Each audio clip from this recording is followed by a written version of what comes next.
Patay ang isang lalaki matapos masaksak sa gitna ng fiesta sa Cavite City. Ang 17 anyos na biktima, umaawat lang daw sa gulo. Balita hatid ni Jomer Apresto. Ganito karami ang dumalo sa taunang Regada Festival sa Cavite City kahapon, June 24. Pero ang masayasan ng pagdiriwang ng kapistahan, nauwi sa gulo nang magkaroon ng insidente ng pananaksak. Patay ang 17 anyos na biktima na napuruhan sa leeg. Batay sa investigasyon, umawat lang ang biktima sa gulo na nagsimula raw sa simpleng sagian. Actually, ang kasuntukan talaga nitong isa sa ating mga suspect, itong tiyuhin itong victim. Umawat itong victim.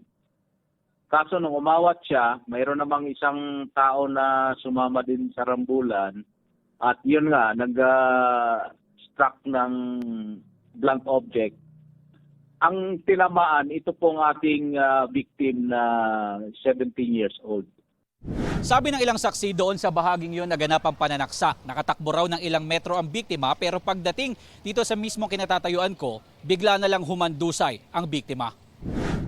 Sinubukan pa siyang isugod sa ospital pero hindi na siya umabot ng buhay. Hindi pa malinaw sa ngayon kung ano ang ginamit na panaksak ayon sa pulisya. Nakita ko lang kasi hawak na ng kaibigan niya yung tama. Nanaig na yung takot. Yung iba nag-iiyakan na rin sa takot.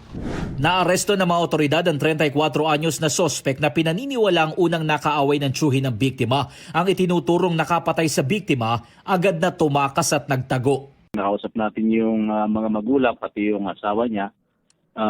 Subalit, hindi na po natin naabutan doon yung tao at hindi na rin makontak ng mga magulang niya. Ito po ay may trabaho, sabi nitong ating isang witness, ay minsan nagko-construction at isa din po itong tattoo artist. Nasa kustodiya na ng Cavite Component City Police Station ang naarestong sospek at inihahanda na ang mga reklamo laban sa kanya. Sinubukan namin kausapin ang pamilya ng biktima pero tumanggi muna silang magbigay ng pahayag. Naikipag-ugnay na rin kami sa lokal na pamahalaan ng Cavite City pero wala pa silang tugon sa mga oras na ito. Jomer Apresto nagbabalita para sa GMA News.